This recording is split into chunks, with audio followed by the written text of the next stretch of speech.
Wherever you go, whatever you do, throw a little at it. Omax, Vest and Briefs.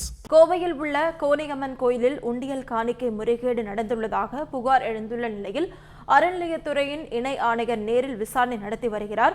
இது தொடர்பான கூடுதல் தகவல்களை செய்தியாளர் சுரேஷ்குமார் வழங்க கேட்கலாம். சுரேஷ்குமார், வணக்கம். முழு விவரங்கள். வணக்கம் நவீனா. கோவையில் இந்து சமய அறநிலைத்துறையில் பிரசித்தி பெற்ற கோவிலாக கோவை பெரிய கடை வீதியில் உள்ள கோனியம்மன் திருக்கோவில் உள்ளது.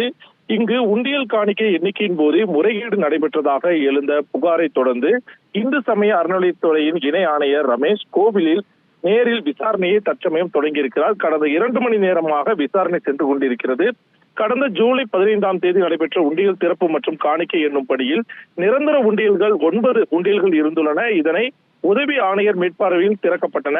பின்னர் திருவிழாவிற்காக வைக்கப்பட்டிருந்த தற்காலிக உண்டியல்கள் திறக்கப்பட்ட போது அவற்றில் ஒரு உண்டியல் மட்டும் திறக்கப்படாமல் ஒதுக்கி வைக்கப்பட்டதாகவும் அதிலிருந்து பணத்தை பணியாளர்களால் துடிப்பையில் எடுத்துச் செல்லப்பட்டதாகவும் பக்தர்கள் தரப்பில் புகார்கள் எழுந்தன. இந்த புகாரின் அடிப்படையில் சம்பவம் நடைபெற்ற நாளின் சிசிடிவி காட்சிகள் மற்றும் உண்டியல் எண்ணிக்கை ஆகியவற்றை பதிவுகளை ஆய்வு செய்யப்பட்டு வருவதாக தகவல் வெளியாகி இருக்கிறது.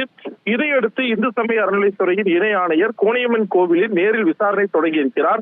புகாரில் கூறப்பட்டுள்ள குற்றச்சாட்டுகள் தொடர்பாக கோவில் நிர்வாகம், பணியாளர்கள் மற்றும் சம்பந்தப்பட்ட அதிகாரிகளிடம் விசாரணை நடத்தப்பட்டு வருகிறது என்பது குறிப்பிடத்தக்கது. நவீனா,